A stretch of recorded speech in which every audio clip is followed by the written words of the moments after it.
সুপ্ৰভাত বন্ধুগণ, কেনে আছে বাৰু?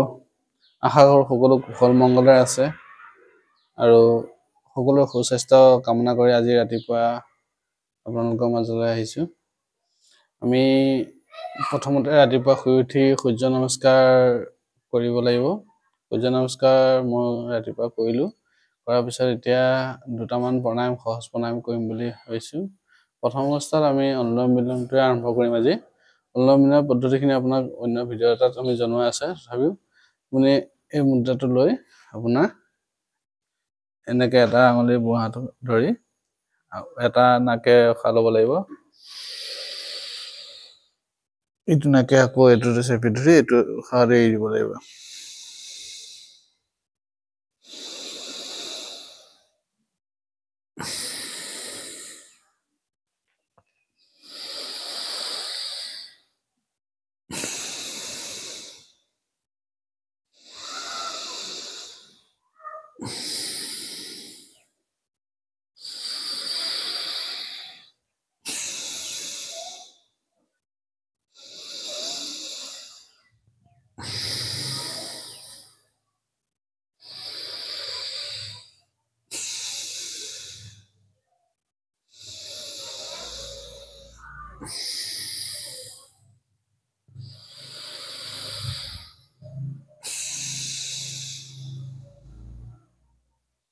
এইদৰে আপোনালোকে যিমান পাৰে সিমানবাৰ কৰিব চেষ্টা কৰিব।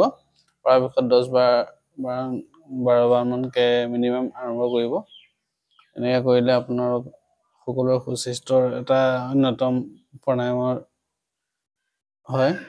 ইয়াৰ পিছত আমি কপালভাতি কৰিম। কপালভাতি জানে সকলোৱে কেনেকৈ কৰিব লাগে, পেটটো খালী কৰিবৰ কাৰণে আপোনাৰ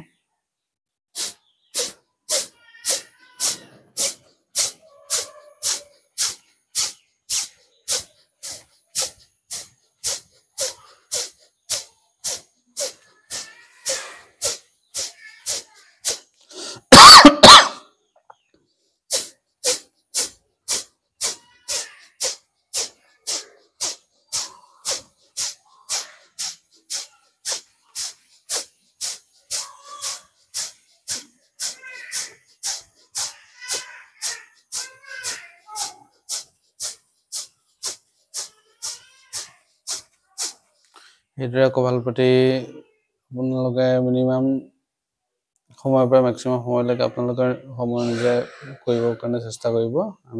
ময়ো কৰিম বাৰু, আকৌ আপোনালোকে দেখাই দিলোঁ।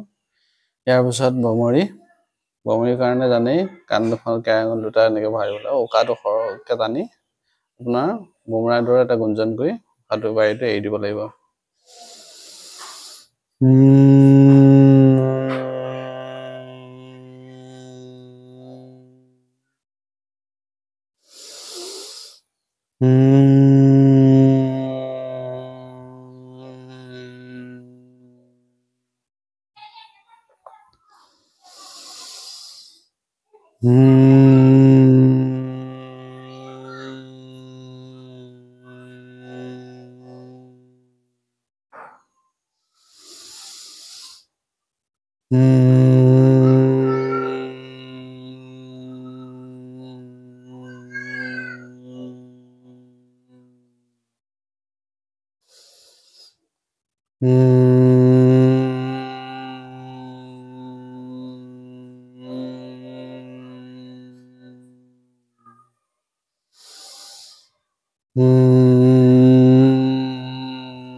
এইদৰে বমৰী আসনটো আপোনাৰ মিনিমাম 4-5 মিনিটলৈকে কৰিব পাৰে আপোনালোকে। ইয়াৰ পিছত আমি ওমকাৰ কৰিম। ওমকাৰটো প্ৰথমতে কৰিলে ভাল আৰু ধ্যান মুদ্ৰাত